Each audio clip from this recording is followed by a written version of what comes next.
struggled for the last hour to fall back asleep, but I can't. Yet again, I'm tossing and turning, unable to shut down my brain. Why? Because I'm stressed. I'm stressed about my students.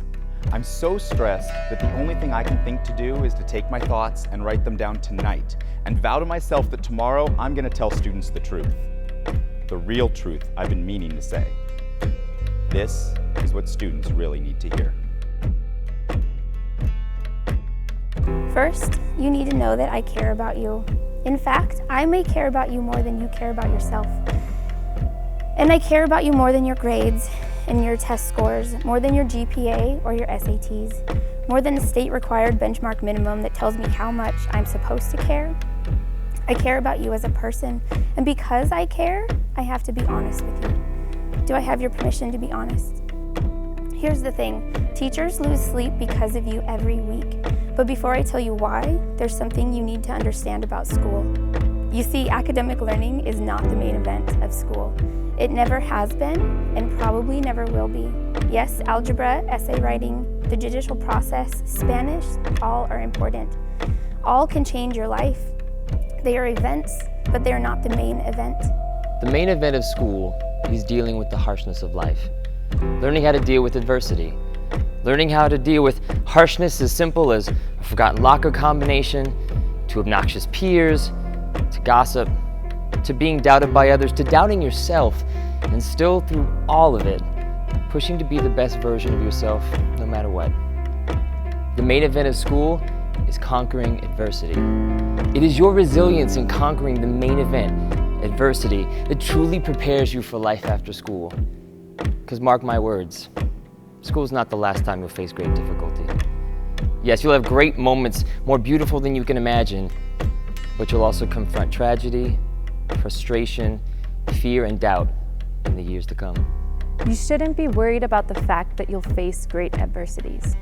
You should be worried because you're setting yourself up to fail at overcoming them.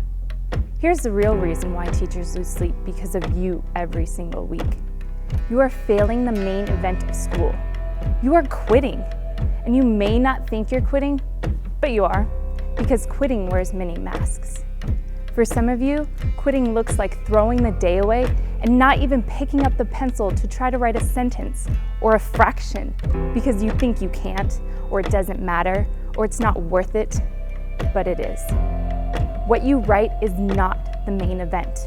The fact that you chose to take charge of your own doubt, your own weakness, your own boredom in order to write when you get challenged, that is the main event. Some of you quit by skipping class on a free education, a privilege that was paid for, bled for, died for by millions of people who came before you. Being punctual is not the main event. The main event is delaying your temptation and investing in your own intelligence. Understanding that sometimes short-term pain leads to long-term gain, and that great people make great sacrifices for a greater good. For others, you quit by throwing disrespect at adults who ask you to go to class. Bowing to authority is not the main event. The main event is learning how to problem solve maturely, not letting your judgments be tainted by the stains of emotion. It's having grace and tact when every fiber of your being wants to hit or scream or run away. I see some of you quit by not taking opportunities, chances after chances after chances to pass a class. The main event is not having some letter, some number tell you you're worthy. The main event is pulling your act together and making hard choices and hard sacrifices when it seems impossible. It's finding hope in the hopeless, courage in the chasm, guts in the grave.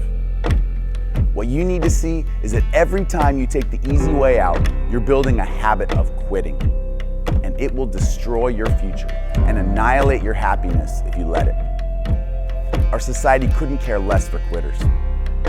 Life will leave you sad, depressed, and poor if you can't courage up and learn how to deal with hardship.